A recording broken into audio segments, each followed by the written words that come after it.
তারা যেটি আমাদের কাছে অভিযোগ করে, প্রথমে ছাত্রলীগের নেতাকর্মীরা তাদের উপর হামলা করে, ধাওয়া করে এইখান থেকে বের করে দেয়। এরপর তারা সকলে একাট্টা হয়ে বরিশাল কেন্দ্রীয় বাস টার্মিনাল এলাকায় গিয়ে জড়ো হন।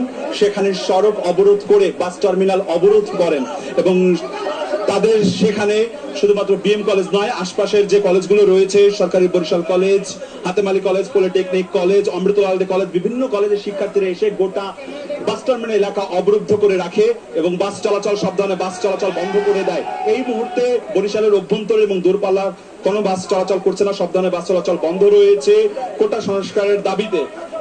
তারই একটি অংশ, বড় শিক্ষার্থীদের একটি অংশ, তারা বেলা 12টার দিকে বিএম কলেজের মসজিদ গেট থেকে তারা একাট্টা হয়ে লাঠিসোঁটা নিয়ে ছাত্রলীগদের উপর পাল্টা তারা হামলা করে এবং ছাত্রলীগের নেতাকর্মীদের হাতেও তখন আমরা দেখেছি যে দেশীয় অস্ত্র ছিল এবং কোটা সংস্কার আন্দোলনকারীদের হাতে ছিল লাঠিসোঁটা এবং দুই পক্ষ ইট পাটকেল পাটকাপাটকি নিক্ষেপ হয়েছে এবং গোটা এলাকার রণক্ষেত্র তৈরি হয়েছে এবং দুই পক্ষই অবস্থান নিয়েছে, উত্তপ্ত অবস্থা। এই মুহূর্তে বিএম কলেজ এলাকা নিয়ন্ত্রণে নিয়ে নেয় বা এখানে অবস্থান করে কোটা সংস্কার আন্দোলনকারীরা এবং ছাত্রলীগের খুব স্বল্প কিছু নেতাকর্মীরা, তারা অশ্বিনী কুমার ছাত্রাবাসের মধ্যে অবস্থান নেয়। পুলিশ এসে দফায় দফায় নিয়ন্ত্রণের চেষ্টা করলেও কার্যত গোটা এলাকাটি এই মুহূর্তে উত্তপ্ত অবস্থা বিরাজ করছে এবং গোটা এই এলাকাটি এই মুহূর্তে উত্তপ্ত অবস্থা বিরাজ করছে।